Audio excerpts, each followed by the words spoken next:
Greetings, surfers of the interweb, I'm Parax11, review of the good, the bad, and the underrated. Happy New Year, guys! And to bring in this new year, I thought that I'd review one of my favourite shows from the past one, Transformers Cyberverse.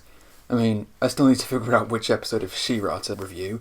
There are just too many good ones. Also, it's my last term of university. The review of the first Captain America is still in progress. Sorry that it's taking so long. And I kinda wanted to do a shorter review after my 40-minute long praise to Haruhi. A new retelling of the Transformers story, Cyberverse focuses on an amnesiac Bumblebee being helped by Windblade to regain his memories, fight the rising Decepticon presence on Earth, and find the other Autobots in stasis somewhere on the planet. Although I, like many, was initially skeptical of the simple art style and a focus on Bumblebee, who since the live-action films has become a pretty overexposed character, these work to the show's favour, especially with its sharp writing, slick action, and excellent characterizations. And while Optimus and Megatron take more of a back seat in this first season, they're still done wonderfully. Hence why I'm reviewing an episode focused on good old bad old Buckethead, and how he relates to our plucky young kid appeal character.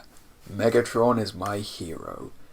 I mean, hell yeah! IDW Megatron is the best! One of the most amazing redemption arcs for a villain and...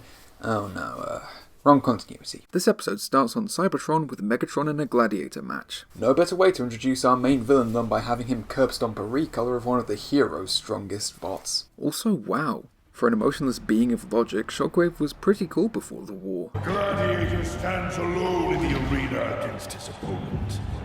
But I am never alone!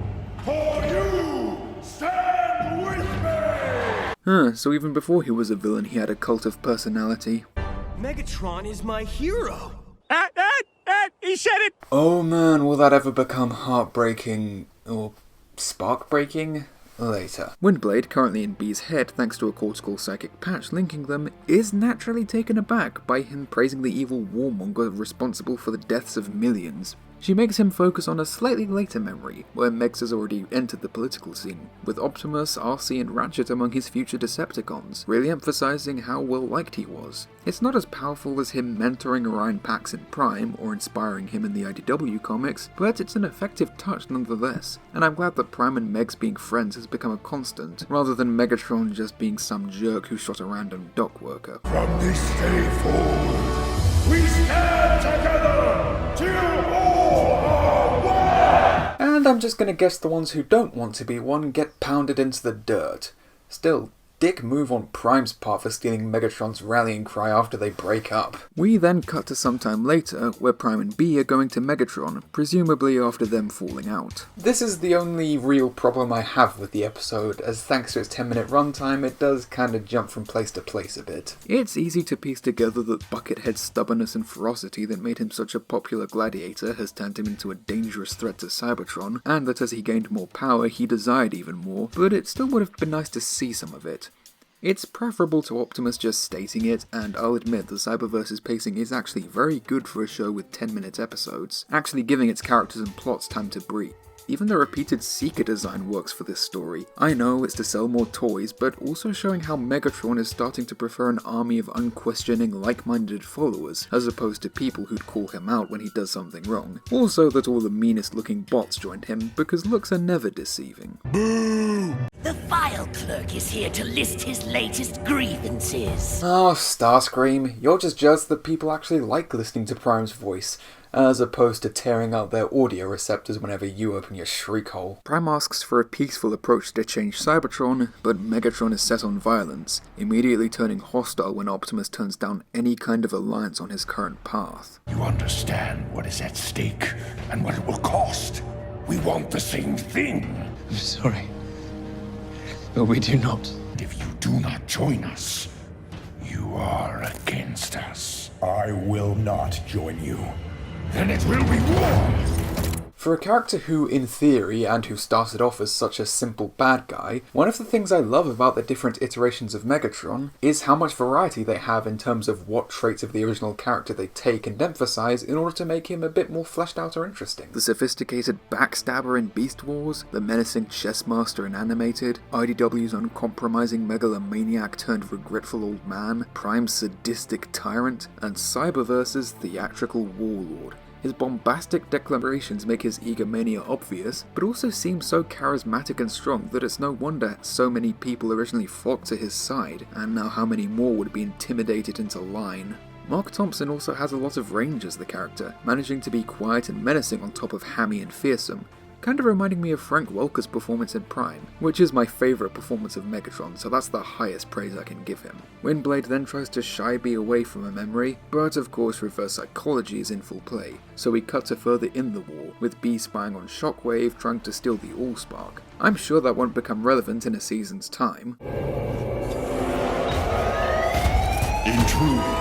And that's why you don't send the energetic yellow muscle car on spy missions. But at least it does lead to a cool chase. Bee has to constantly think on his feet, or wheels, to evade the aerial superiority of the Seekers, and then gets caught out by Shadow Striker on the ground when he goes into a tunnel. Bumblebee's far more engaging when he's a cunning underdog instead of an unbeatable Robo-Rambo. This scene has nice variety for such a short fight, and a thrilling breakneck pace compared to the slower scenes earlier. Sadly, before he can reach base, he's taken out by Soundwave and his sick beats.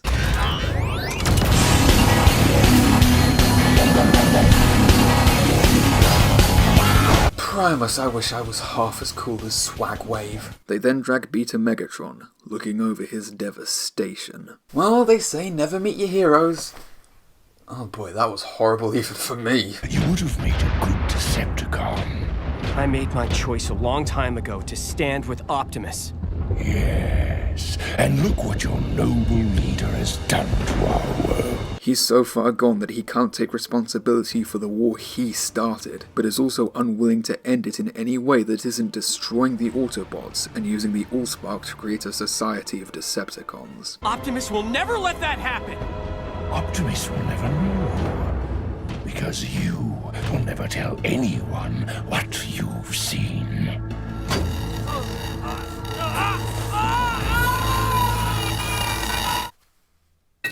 I knew he did that to you, but watching your memory of it... It's alright. I'm okay. Wow. I know Bumblebee's had a load of good voice actors through the years, well, not so much in recent times, but Jeremy Levy might just be my favourite. It makes it more of a shame that Bee talks with his radio when outside, but thanks to this episode taking place entirely in his head, or Cybertron, that's not an issue, and Levy shows off how charismatic he is, as well as that wonderfully broken performance, where it seems like he's not just trying to cheer Windblade up, but make himself forget again. Also, kudos to the showmakers for realising this, as Bee gets his voice back in Season 2. Megatron may have taken my voice box, but he can't keep me from talking. I love to talk. Talk, talk, talk, talk, talk. Talk, talk, talk.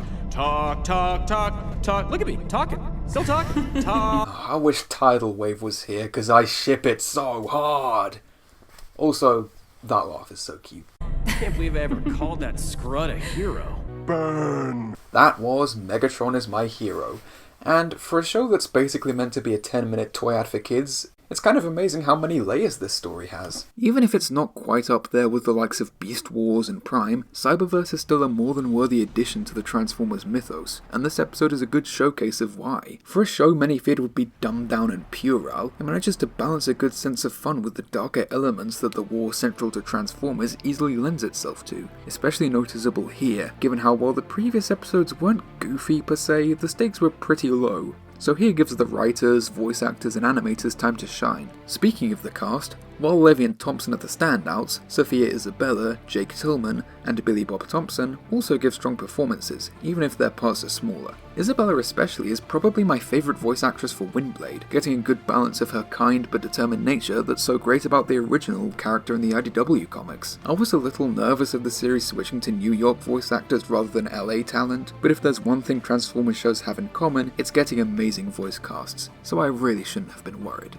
But of course, it's the title character who makes a strong and intimidating impression. Part of this is helped by this being Megatron's first major showing, his only previous appearances being brief flashbacks, and the main villain on Earth at this time was the Seeker Captain Slipstream. She may have been cool in her own right, but our more prominent view of the big bad instantly made him seem that much more threatening, even acting as an escalation point in the present, as a few episodes after this one, the more serious and cunning Shockwave took over from Slipstream, with more large-scale plans before Megs himself showed up, and even after a few million years, he hadn't lost his edge. So all in all, I love how Cyberverse plays tribute to earlier Transformers series while forging its own path, like most good Transformers shows do. Just a shame I can no longer watch every episode online, as Hasbro apparently hates the UK.